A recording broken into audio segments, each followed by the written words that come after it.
శ్రీ గురు గణేశ శారదాభ్యో నమ. వాగ్బలం ప్రేక్షకులకు నమస్కారం.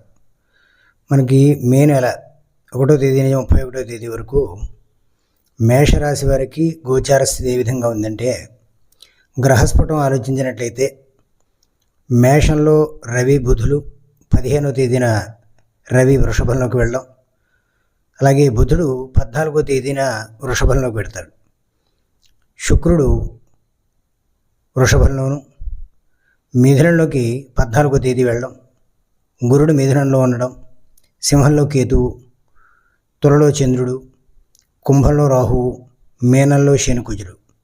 ఈ కుజుడు కూడా 11వ తేదీన మేషంలోకి స్వక్షేత్రంలోకి వెళ్ళేటువంటి స్థితి.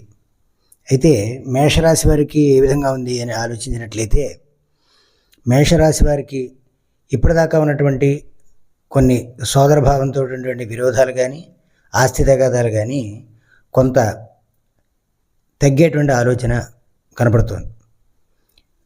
మే 11వ తేదీ నుంచి కొంత అనుకూలమైనటువంటి పరిస్థితికి వచ్చేటువంటి విధంగా కనపడుతోంది. అలాగే ఆ వ్యాపారపరమైనటువంటి విషయాల్లో కూడా అనుకూలత ఏర్పడుతుంది. 14వ తేదీ నుంచి మరింత సౌకర్యవంతంగా అనుకూలవంతమైనటువంటి ఆర్థిక వ్యవహారాల్లో కొంత మేలు జరిగేటువంటి విధంగా కనపడుతోంది. అలాగే మే 14 నుంచి విలువైనటువంటి వస్తువులు కొనుగోలు చేసేటువంటి ప్రయత్నం చేస్తూ ఉంటారు. అది ఆలోచన ముందుకెళ్ళేటువంటి అవకాశం ఉంది. అలాగే కొన్ని విషయాల్లో ప్రభుత్వ సంబంధమైనటువంటి అధికారులతో వివాదాలు వచ్చేటువంటి అవకాశం ఉంది. 15వ తేదీ నుంచి కొంచెం జాగ్రత్తగా ఉండవలసినటువంటి పరిస్థితి కనపడుతోంది.